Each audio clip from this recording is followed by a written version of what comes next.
kind of talk to you first about the VAL in context of disabilities and disaster, and then make the introduction to Dave and his role.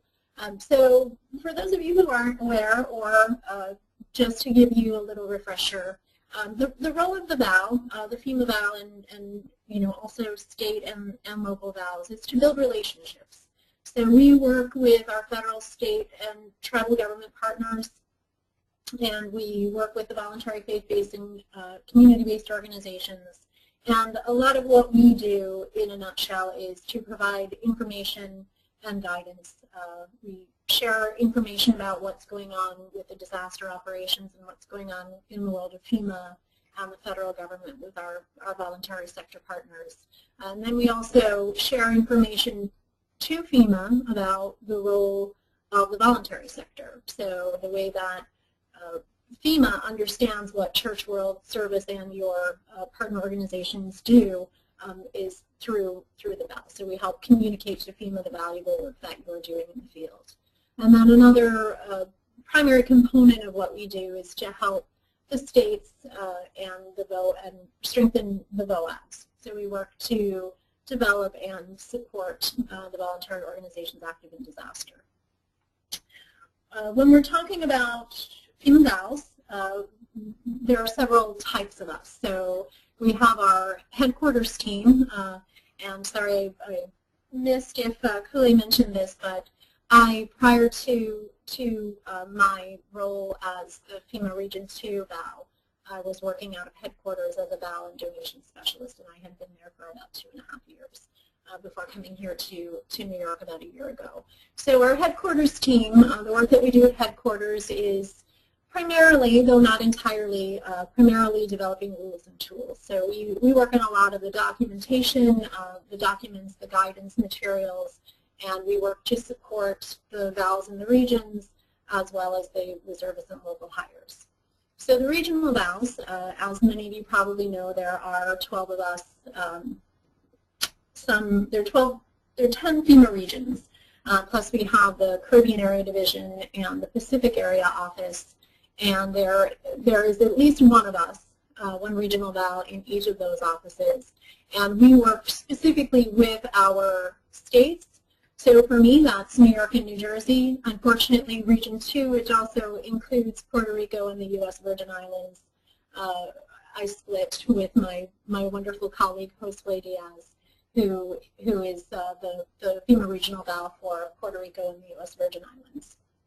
But there are at least one of us in each region. I work very closely with Joanne Hale, who is also, in addition to her role with Church World Service, she's also our chair of the New York State VOAD, and I work closely with my New York State VOAD as well as some of the more local VOADs and partners, partner organizations that are active in both states. So what we do not only encompasses the organizations that are active, already active organizations that have a disaster mission, but we work to reach out to and bring non-traditional partners into the mix also. So some of the organizations that I have been working very closely with include the AARP, YMCA.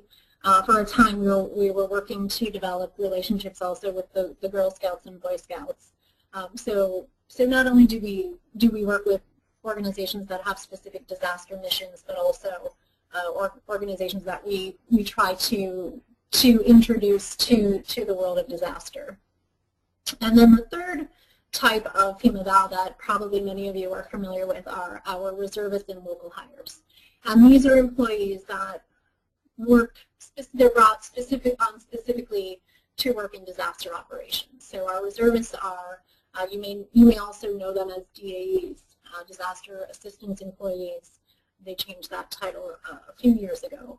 But these are FEMA employees who are experienced and well-trained and deploy all over the country to different disasters to assist the survivors of those communities. And then we also have what we call local hires, and those are employees that are brought on. They are, as the name says, they work locally, and they're hired specifically for that disaster operation. I'm very proud to say that the majority of our team right now in Hurricane Sandy, the majority of our VAL team are local hires, and even our VAL group supervisor, our VAL lead, is a local hire, and they do amazing work. So those are just the types of FEMA VALs you may come across, and we're all the same. We all basically do the same work, but there are minor differences. Again, there's a difference if you are working on a specific disaster as opposed to being a regional VAL who is kind of responsible not only for that particular response and recovery, but also for preparedness and mitigation activities. So just briefly, to talk to you just briefly about how the VALs work in the different phases of disaster. So VALs obviously work in disaster response, and we support our partners in a number of ways. We certainly support collaboration and communication and coordination among agencies. We will help the VALs and other organizations to convene conference calls. Many times we will provide the call-in number, the conference call number. We, as I mentioned earlier, a lot of what we do is helping to provide information. So we are not only sharing with the VOADs and the voluntary organizations information that is coming from FEMA and the federal government, but we are also helping the federal government to understand the great role that you all are providing out in the field. We develop agency-to-agency directories and networks. We can help provide workspace. We do often like to bring some of our partners into our joint field office, the NRCC, the National Response Coordination Center, and the RRCC, the Regional Response Coordination Centers when possible. And we help to provide meeting space and conference call support. In terms of the VAL's relationship with the disability integration specialists or disability integration advisors, and Dave will talk a lot more about the specific roles of the disability specialists. And similar to our regional headquarters and reservist VALs, his office also has similar distinctions between their employees.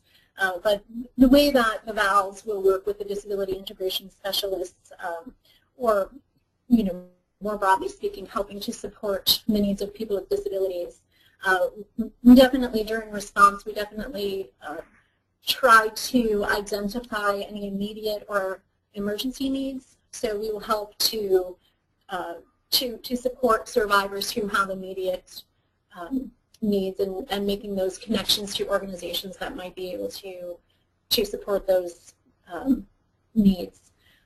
We help with identifying accessible sheltering or temporary housing, which can be a problem certainly here in New York City, where we use Department of Education facilities for many of these sheltering facilities. So we can help with that, or with identifying if people are going to be placed in hotels or temporary housing, helping to ensure that they're in accessible housing.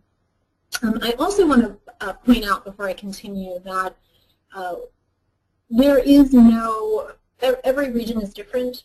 So the work that I do here in Region 2 in collaboration with my regional disability integration specialist may be different from the work that is done in other regions. And ultimately, it's very similar, but I just want to point out that there may be slight differences in the work. So that's the role in disaster response.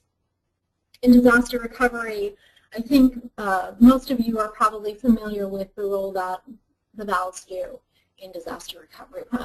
Really, our primary function is to help develop and support long-term recovery groups. So we help the community organizations come together to develop those groups. We help them understand the organizational structure at how to set up those groups. We help them with identifying unmet needs. We certainly support, and again, really big thanks to Church World Service. One of the things that the VALs do also is to bring in partners from our national partners who can help train and provide support to the long-term recovery groups. And Church World Service has been really amazing here and continues to be here in New York and New Jersey with bringing training to the long-term recovery groups and other organizations here. We also, one of the things that we do, the VAL team will do, is develop a resource directory, which will provide information on all the resources, identified resources that are available to survivors and to organizations, and that's something that we will publish regularly through the VALs on the operation.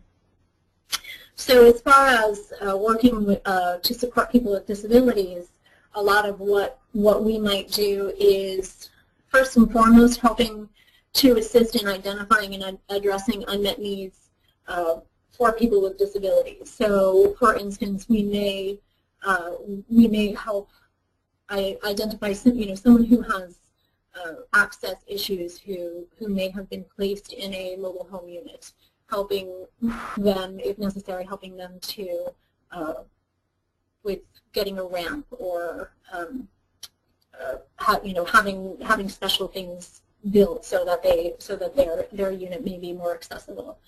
We also try to connect disability organizations with the long-term recovery groups to ensure that needs of individuals are being met through the long-term recovery group process. So during preparedness and mitigation, and again, this would be more of a role of the headquarters and or regional VALs, but a lot of what we do, again, support to our state and local VOADs. We help provide planning guidance. We help with trainings, conferences, and exercises. And as far as our work with supporting the disability community, I know this is one area my regional disability integration specialist is a man named Jim Fleming, and Jim and I work together quite closely on a number of things. We certainly work together to ensure that disability organizations are brought to the table. So we want to make sure that they're being included in planning and exercises. Probably the most recent example of that for us in Region 2 is we had the Region 2 rollout of the National Mass Care Strategy, and we were able to ensure that a number of disability rights organizations were present as part of that rollout, so that we can help guarantee that they're being included in the planning process from the beginning. We also try to ensure that we're integrating disability organizations with VOADs. Again, I've been in my role for about a year.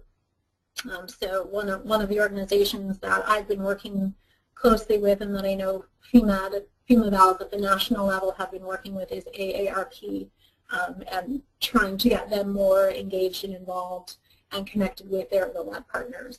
And then finally, Jim and I work together a lot. We collaborate on a lot of presentations and doing outreach. Most recently, we did a presentation for disability stakeholders in Long Island. We talked to them a lot about the VOADs and long-term recovery groups, and we're able to get them thinking more about the entire disaster cycle and how they can be more involved. So in a nutshell, that's how the VALs, that's our role in general, and that's just a few examples of how we work together with our disability integration advisors and specialists to help address the needs of the disability community. I have up on the screen right now, if you haven't seen this, this is just what we call our VAL map, and it just very basically lists all of our regional and headquarter VALs and their contact information. You can also, if you don't know who your regional VAL is, you can I think you'll be able to get a copy of this presentation, but you can also access this map and other information on FEMA.gov/VAL, V-A-L, and you'll be able to download the map from there. So that, in a nutshell, is how the VALs work to support our disability community, working very closely together with the Office of Disability Integration and Coordination. So with that, I think Kule already gave you a brief introduction, but I would like to introduce Dave Schaad, who is the Field Operations Chief for ODIC, which is the FEMA Office of Disability Integration and Coordination. And Dave is going to talk to us specifically about what his office does and the various employees that they have and how they work to support the disability community. So I think, Kule, can I give it back to you? I'm going to bring up Dave's presentation here, but I'm not sure how we're going to get him on audio. He's called in. Kule, can you take care of that? Sure. Dave, are you available? Well, here's a test. Can you hear me? I can hear you fine. Someone's machine is not on mute. Okay. There you go. I can hear you loud and clear. If you have the program open on your computer and you're also calling in, mute your computer.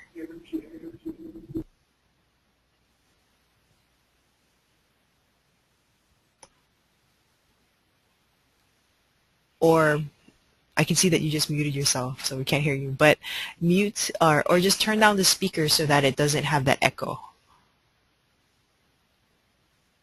Dave, you can unmute yourself now.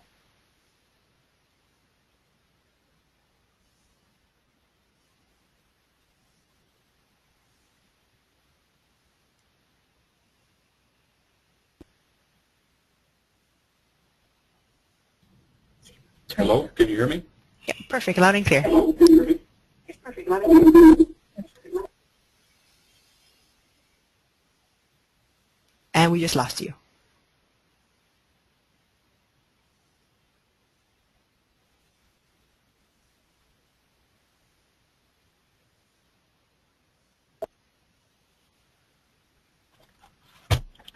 Can you hear me okay?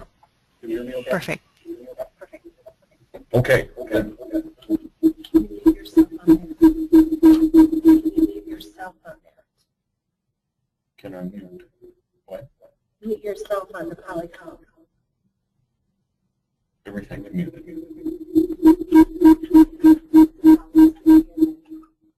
Okay, I don't know if I'm the only one that can hear these echoes or not. So I'm just going to proceed unless someone says stop. Good to go?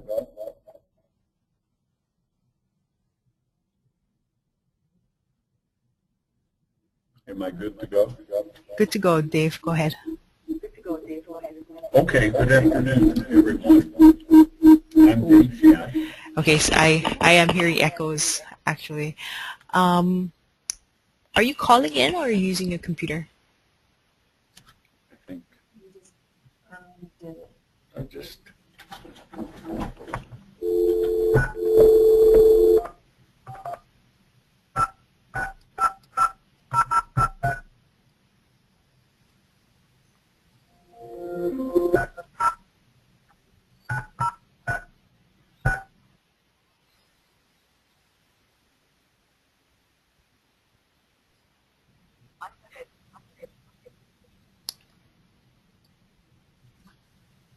Okay, I was temporarily off of here.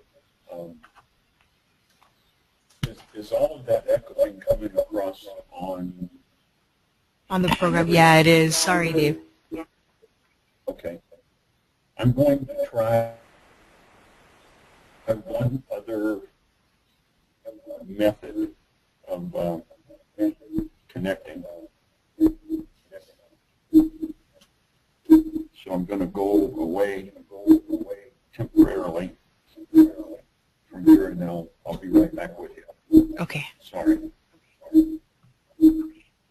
Thanks, David.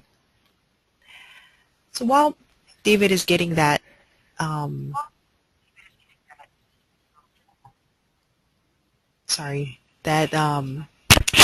that figured out, we're going to take a little moment to share. We're going to take a little bit of time to go over some questions.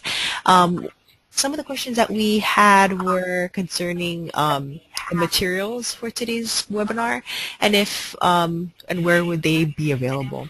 So that website again, if you look in your question box, we listed it there. So it's cwsglobal.org/LTR webinars. And you'll find our previous webinars that we've done in the past, and you'll also find links to any kind of resources that you might need for long-term recovery, and also this recorded version of the webinar.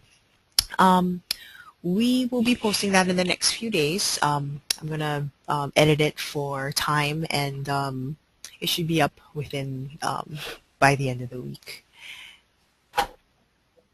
Dave, are you back? Okay. Can you hear me? Yes. Okay. And the echo is gone. Again. So perfect. All right. Good afternoon, everyone. My name is Dave Schaad, and I am with FEMA's Office of Disability Integration and Coordination, and I'm the Field Operations Chief for our field. So I want to thank Julie for her assistance and the invitation, and I want to thank CWS for their invitation, and I would like to thank all of you who are attending the webinar. So can we do the next slide? This is a picture of our administrator in FEMA. His name is Craig Fugate. He is probably our biggest fan in the organization, a great supporter, and the purpose and point of this slide is to capture him indicating that inclusion of people with disabilities in emergency planning at all levels is critical. And you can see by this slide that his statement is, in his experience, if we want to plan for people with disabilities, after we write the plan, then the plans fail. And the reason is that they're excluded. Next slide, please. So what we want to encourage as a national preparedness goal is full participation of all people in the whole community across the board. And that includes people with disabilities and other people who have access and functional needs in all aspects of community preparedness. Next slide. We have a partnership, a formal partnership, with the National Council on Independent Living and with the National Disability Rights Network. One of the slogans of those organizations, as well as another one called People First, is nothing about us without us. And one of the reasons we have difficulty across the nation, not we FEMA, but all of us who are practitioners and emergency managers, one of the reasons we have difficulty engaging people with disabilities is that we haven't done it, or we haven't done it well. And the typical approach is to make the plans and then maybe tell people with disabilities, or maybe not. Maybe include them and maybe not. But the whole purpose is, when we start emergency planning, locally or nationally, we need to involve and include and go out and bring in people who have disabilities. Next slide, please. We need to focus on seeing folks with disabilities and everyone in the whole community as assets to inform emergency plans and not as liabilities to be mitigated. Next slide. As a result of experiences in Hurricane Katrina in 2005, U.S. Congress did a special review of emergency management and then published a law called the Post-Katrina Emergency Reform Act. In that act, FEMA was required to create what the language called a disability coordinator. That has grown into 70 people or so, headed by the director of the Office of Disability Integration and Coordination, whose name is Marcy Roth. Marcy is my boss at FEMA. As Julie mentioned, with headquarters entities in the VAL world, our role at ODIC is also rules and tools, along with methods and strategies, in how we include people with disabilities, children, families, and adults with access and functional needs in all aspects of emergency management. Next slide, please. You'll see two labels here. One is steady state, one is deployment. And steady state is the term FEMA uses, which is similar to peacetime used by Department of Defense. But because FEMA doesn't do war, we don't talk wartime and peacetime. We talk steady state in deployment or response.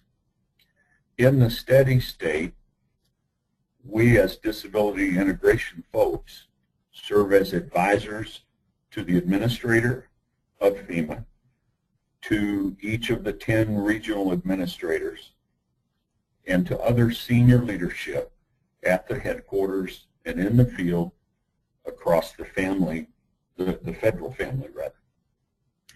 In deployment, our hierarchy, our structure changes. In fact, our titles change. In the steady state, in the regions, there are 10 regional disability integration specialists.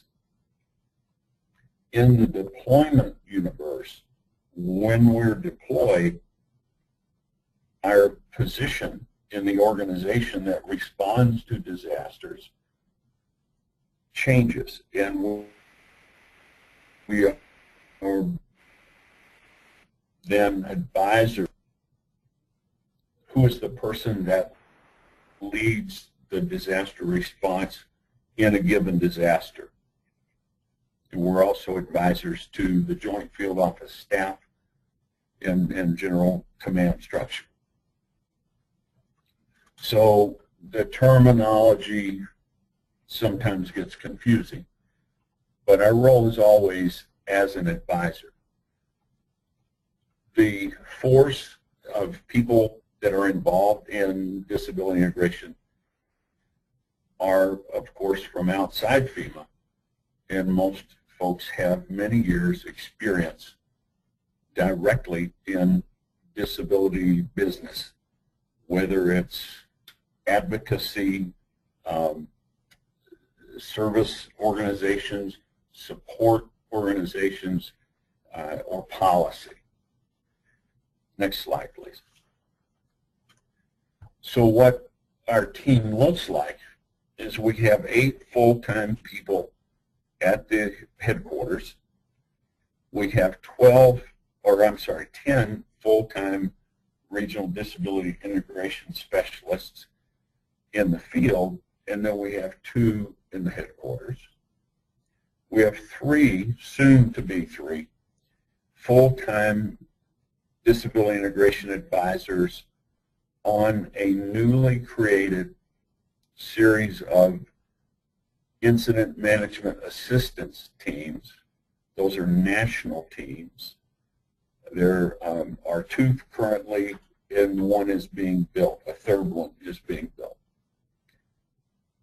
We have 5 full-time disability integration advisors that are core employees. And a core employee is a full-time employee, but they're based on the positions are time limited and very specifically driven. Then we have 50 reservists in our cadre, 15 of whom are qualified as American Sign Language interpreters. We also do local hires, as Julie mentioned, and then we have a number of federal partners that allow us to draw from their resources.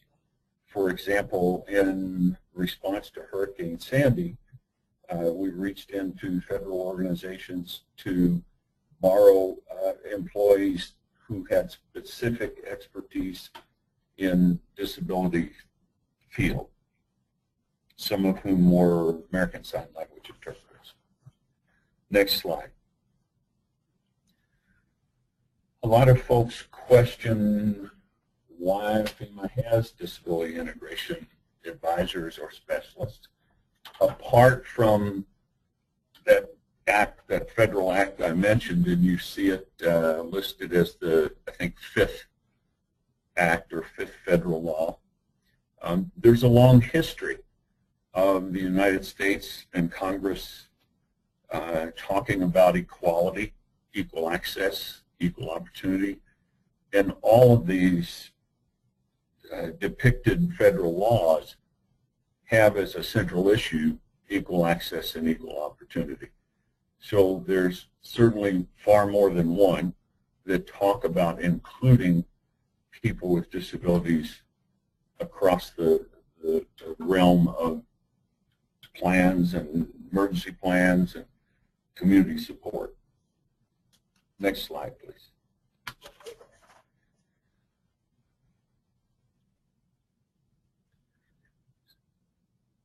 When you look at the spectrum of emergency plans, and I think within CWS, I'm led to understand that you all have an awareness of what we tend to call the 5 basic phases of emergency management. So that's preparedness, response, recovery, mitigation, and protection. And so everything we do in FEMA is targeted at those areas, those specific areas. So then the resource, the rich resource that we need to draw into that mix always is people with disabilities. They know where the services are, the supports, and all the other resources in every local area. If we don't involve them, then we impede, whether it's local or federal.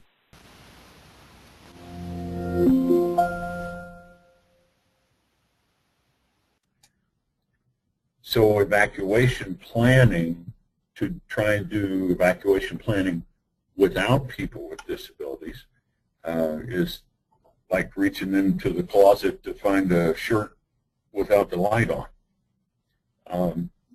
By involving people with disabilities, they know the local transportation needs, shortfalls, and what needs to be done in disasters. Same with sheltering systems and just the totality of local disaster planning. Next slide, please. In the recovery process, there are a lot of dimensions and even sub-phases in recovery. There's early recovery, mid-recovery, late recovery, and those are not necessarily formal and easy to track, but it just kind of happens as the disaster goes forward. So in early recovery, we're still trying to form community groups.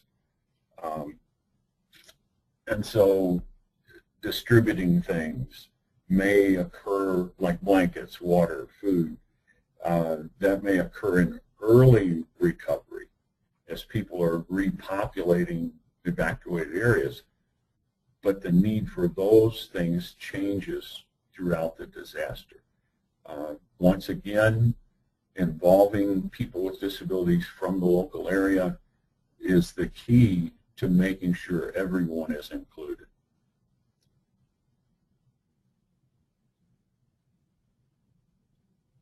I would focus your attention to the last bullet, which says if communication is not actionable, then it's not really communication. And what we mean when we say that is in all of our communication, we need to make sure that we use alternative formats of communication, multiple alternative formats, because not everybody that can't hear accesses information in the same manner. Hopefully that makes sense. Next slide, please.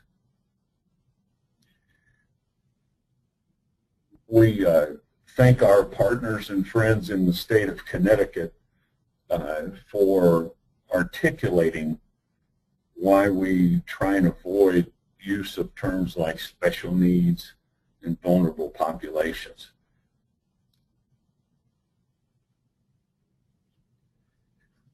Next slide, please. Around 2010, FEMA published, I think it was July or August, a booklet that's called Functional Needs and Support Services. And then this language began to occur that talks about people with access and functional needs.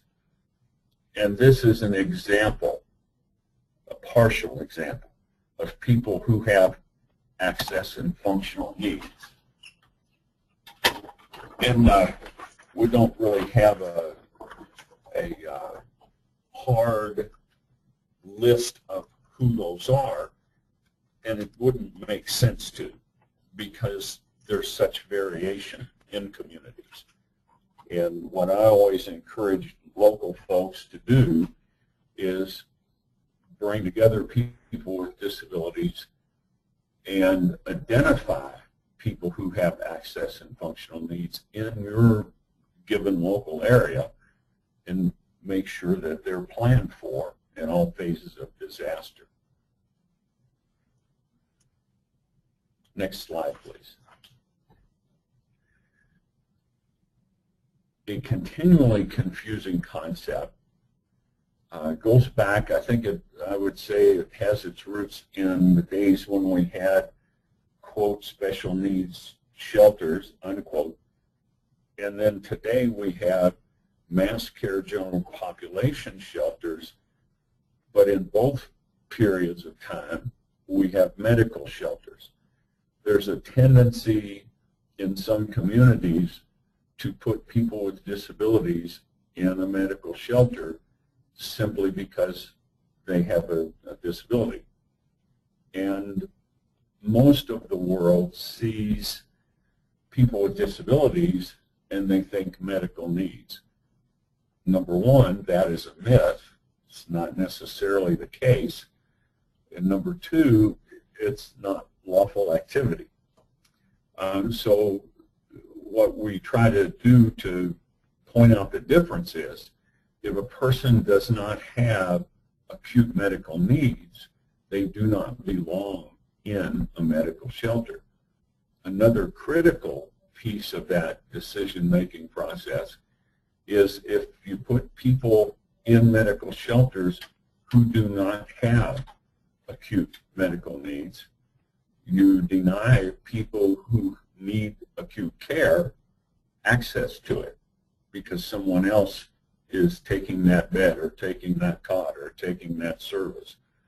And so we want to be really careful in communities when we do sheltering, that we focus on general population mass care sheltering for everyone except those people who have acute medical needs. Next slide, please. CMEST is an acronym that we use to help us identify people who have access and functional needs.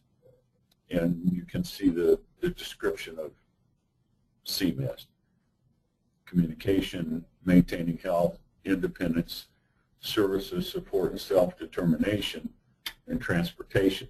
So it's an acronym that helps us make sure that we're covering all the bases as we plan.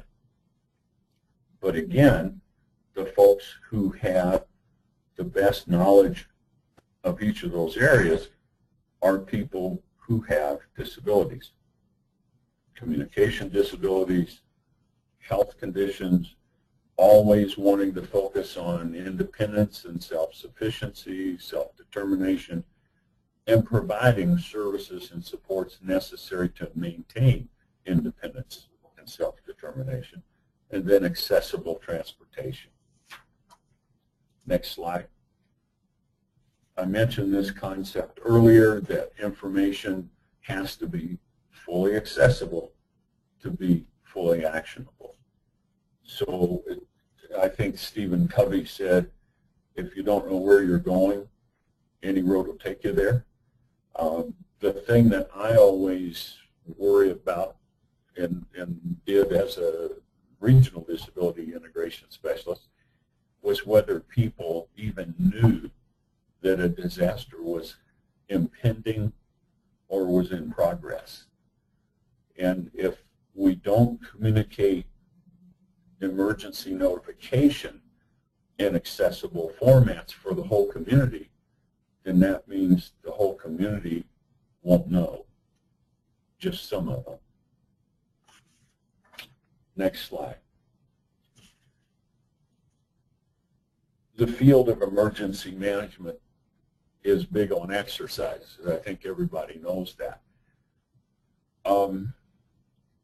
I've seen everything on a continuum from using stuffed animals to represent people with disabilities, which is a pretty unacceptable practice, to full inclusion of people with disabilities in designing the exercise, conducting the exercise, evaluating the exercise, and redesigning the exercise. And that's the goal in exercises. So as you participate in community exercises, please keep that in mind. Look around the room. Do you have people with obvious disabilities? There are people who have obvious disabilities, and there are people who have hidden or not so obvious disabilities. But again, the key is to involve all people, and in order to do that, you have to specifically recruit and request people's involvement. Next slide. In evacuation, you see a picture on the left of a box that has, it's yellow, the one that I'm looking at is yellow, and in it is called, what's called an evacuation device, a stair chair. There's a picture of it on the right. The intent of those is that they be located near stairs for rapid evacuation. The picture shown is a pretty high dollar device that one person can use. There are other devices that will allow 8 people to help carry down a person. So how do we do evacuation planning in buildings and across the community? In the next slide, the question is accessible transportation for evacuation. So when jurisdictions are in the process of buying new equipment, my question is always, if we don't plan for the whole community, then our plans won't include the whole community.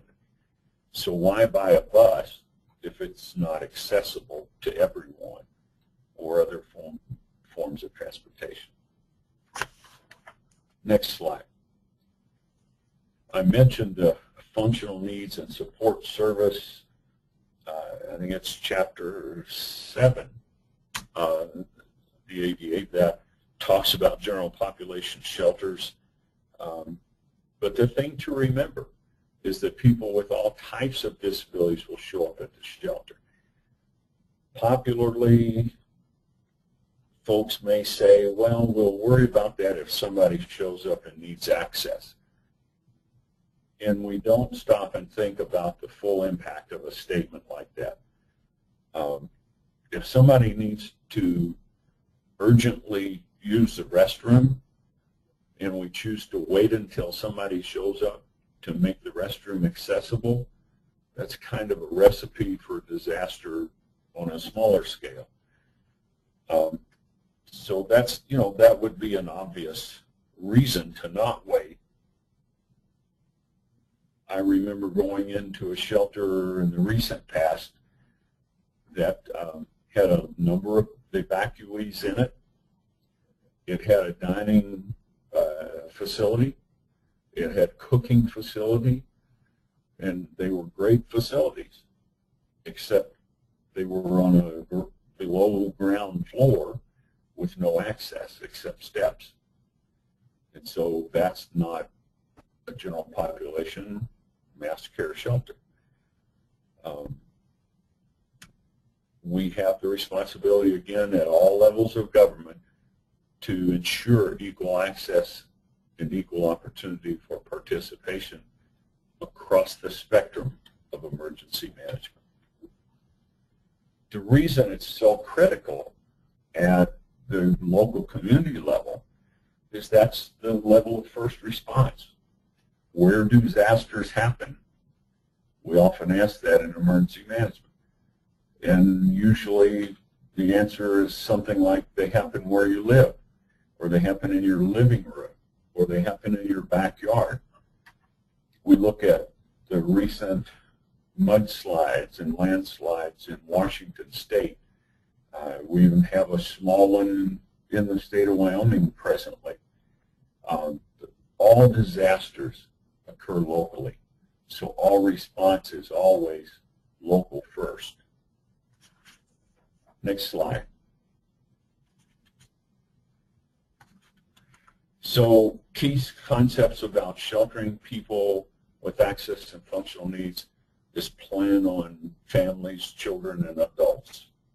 Everybody that you see on the street is going to show up in a shelter. Next slide. Just as a laundry list of the information that's available in the functional needs and support service guidance.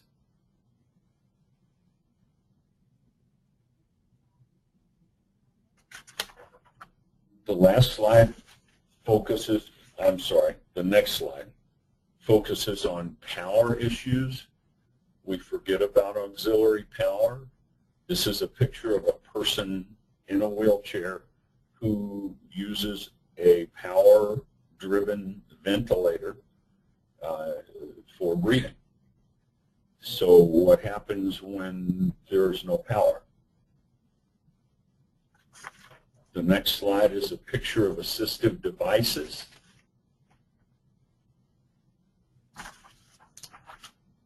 The next slide is a picture of an accessible mobile home unit.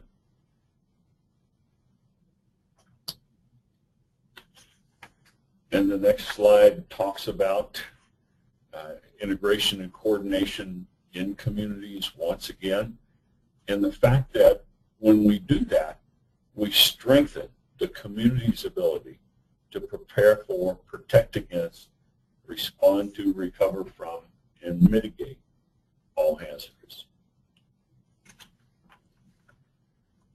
The next slide, I've already talked about disability integration activities, a little bit of difference between steady state and disaster response, but basically it gets down to inclusion. The next slide, inclusion in what? All cycles of disaster.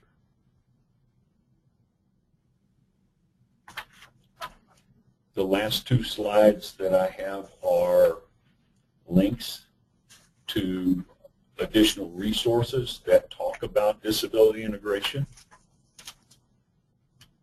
And then the last slide has my contact information on it.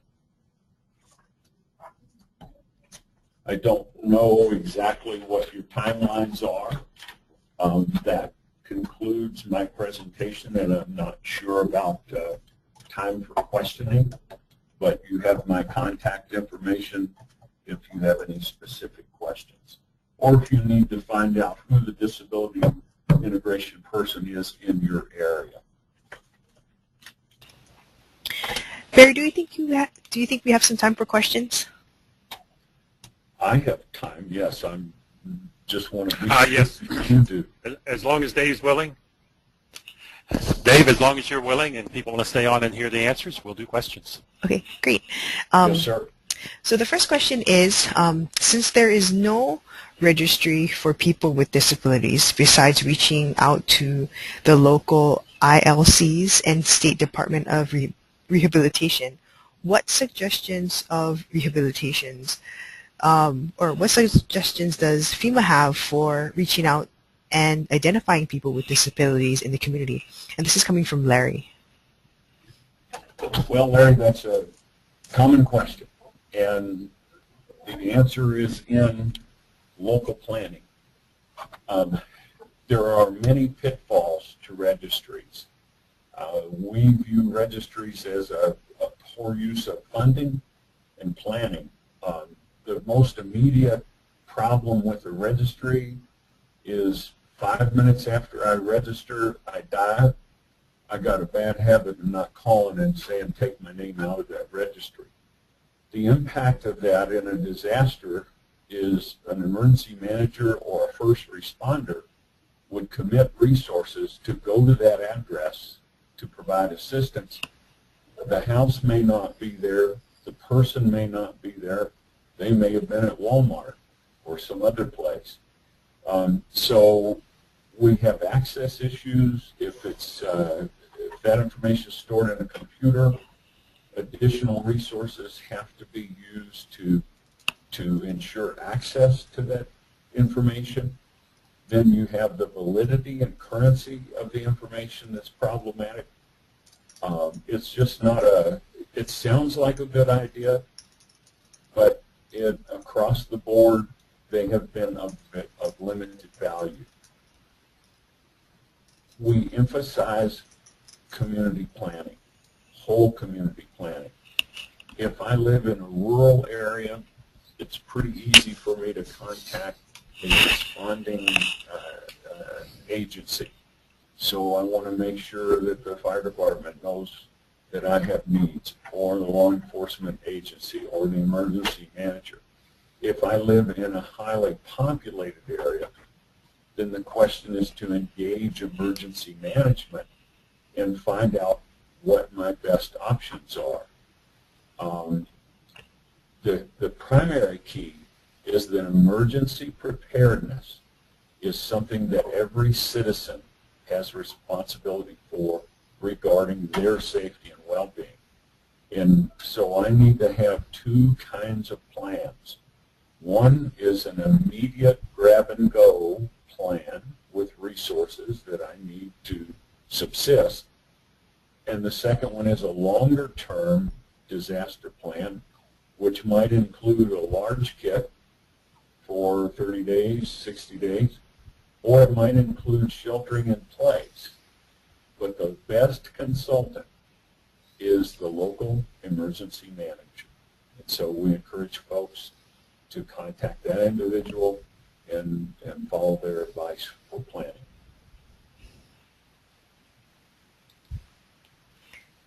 We have another question from Larry, and he's asking, in most emergency situations and disasters, power and electricity is the first utility to go down. So what suggestions does FEMA have for communicating evacuations or other emergency information to people who are deaf or have limited hearing? Well, speaking of limited hearing, I'm a person with limited hearing, and captioning has concluded, so there is no more live captioning. And I did not capture the last part of the question. So would you repeat it, but speak a little more slowly? Sure. So Larry asks, what suggestions does FEMA have for communicating evacuations or other emergency information to people who are deaf or have limited hearing? Okay, great question. Larry, another great question. And the answer is almost the same. Because every community has different resources, emergency notification of disasters has to be a local issue. FEMA can only say, contact your local emergency manager. There was a recent jurisdiction who purchased a system expressly for people who were deaf and hard of hearing. And shortly after the purchase, there was a disaster and there was an evacuation. So they used that system and it failed.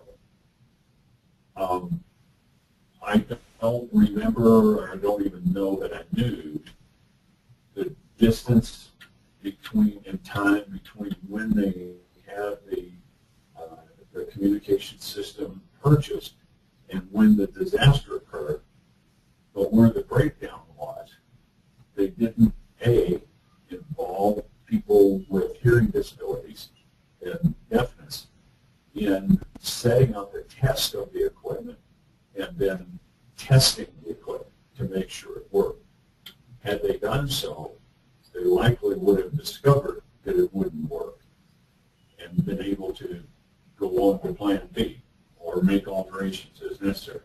That's just an example of why the critical issue is local planning. Thank you, Dave. And we have another question. Do you have time for it? I do, yes. Okay. This is coming from Cindy, and she's asking, what if your local agencies don't want to talk about it? And we have contacted our local county office several times, and they just say that our area is not prone to disasters. And even though we had fires in the summer, and our governor declared a state of emergency for the area. So she's asking, what if local agencies don't want to make disabilities and a disaster an issue? How can you deal with that? The answer to that is pretty short, and that is to defer to your elected representatives. Everybody in all levels of emergency management works for the electorate, and so whatever level is appropriate, that's who should be engaged. If it's local emergency management, it could be county commissioners or it could be city officials, depending on who hires the emergency manager. And then whatever level you need to keep escalating toward, it would be the appropriate response.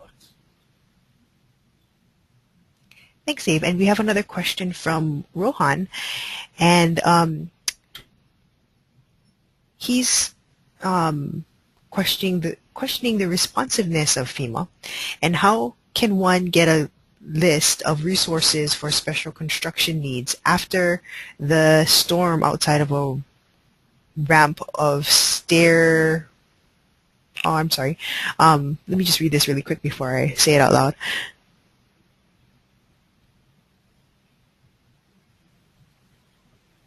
How can one get a list of resources for special construction needs after a storm? For stair lifts, for example, or wheelchair lifts for those who may need it at a state level? Well, I'm kind of hearing a explosion of ideas in that I'm not sure what the question is. Are we talking about local post-disaster needs? And then I'm hearing what FEMA has, and I'm hearing what the state has. So can you pare that down a little bit? Rohan, if you're still on the line, would you mind expanding a little bit more or specifying your question?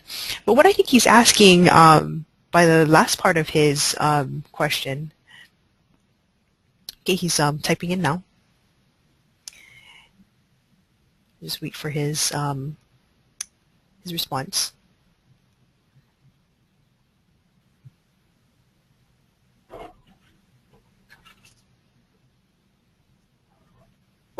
And while Rohan is typing that in, I just want to say that if you have any questions, please do send it to us. And if you have to log off, I know that we're going a little bit over our time. Please do send an email to us, and we can have those questions answered throughout the week by contacting Dave. Hopefully, if you have time, you can answer those questions for those who have to log off. And you bet. Also, this is also being recorded, so if you want to catch the questions later, you can also watch the recorded version for the questions, the answer to these questions as well. So Rohan replied, and he's asking, appeals have been made and sent to FEMA regarding funding for special needs constructions, and there hasn't been much of a response. So I think what he's asking is there any funding for special construction needs after a disaster on the state level? You know, I would have to defer to whatever the local mechanism is. Is there a specific location that goes with the question? Because everything is individually disaster driven. Mm-hmm. There's not a general answer to that question. Okay. Rohan, if you're still on the line, if you have any specific areas that you're referring to, please type them in. Let's move on to the next question. We have one from Kenneth, and he is asking, are there any suggestions on reversing individual compliancy? We have a very active outreach program, but it seems to fall, it's not working out.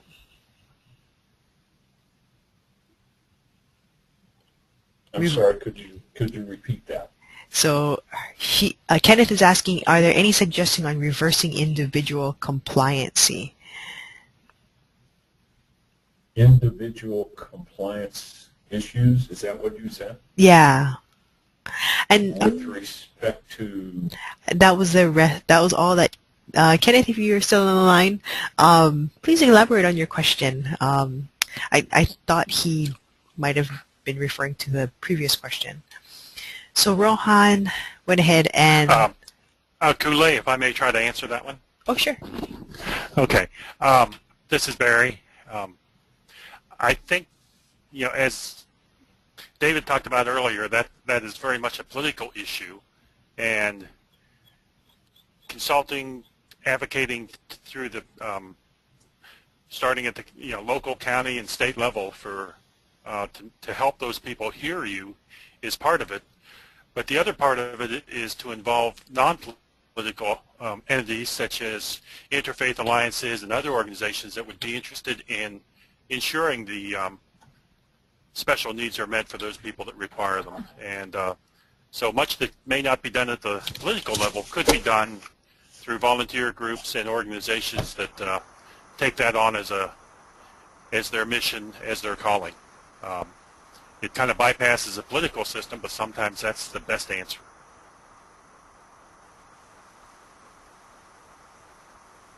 Thanks, Barry. So Rohan, Dave, followed up, and he's in Cape May County. What state? Rohan? That's New Jersey. New Jersey? Okay.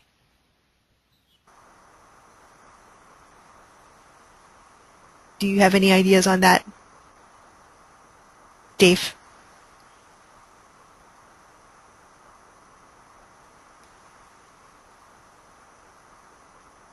Dave, are you still on the line? Someone that maybe will help us with that, Kool-Aid, someone that maybe will help regarding Cape May County would be Claire, if you have any ideas.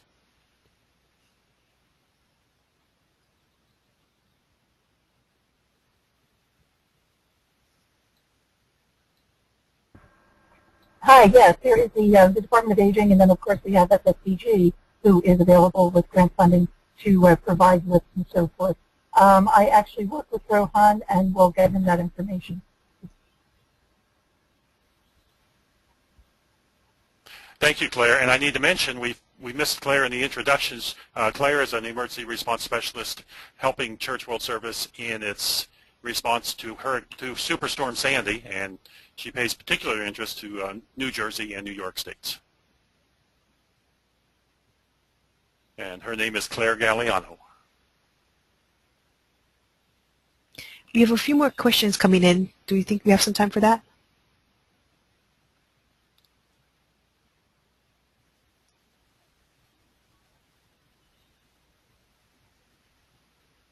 Yeah, go ahead.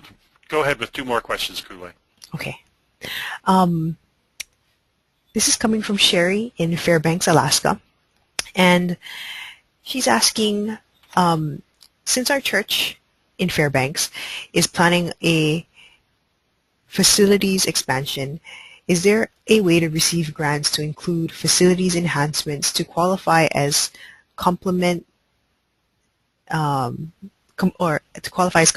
with ADA and ADA regulations, so that's American Disabilities Act regulations and requirements?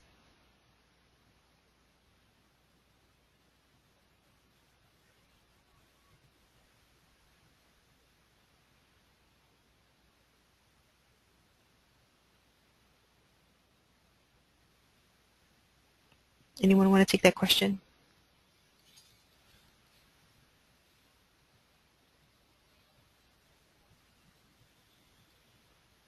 This is Barry again. I think I would probably start working at the county emergency manager level to find out about federal and state programs that would be available. In many cases, those programs are going to be state-oriented. Even if they've received federal funding for it, it's going to be administered and managed by the state. So I would start working with your county emergency manager. He or she probably won't solve it, but he or she will probably point you in the right direction as to agencies that could be involved. Also work with the Alaska State VOAD, and they can help you dig down to find answers for that question. It's one that's going to vary considerably among each of the 50 states.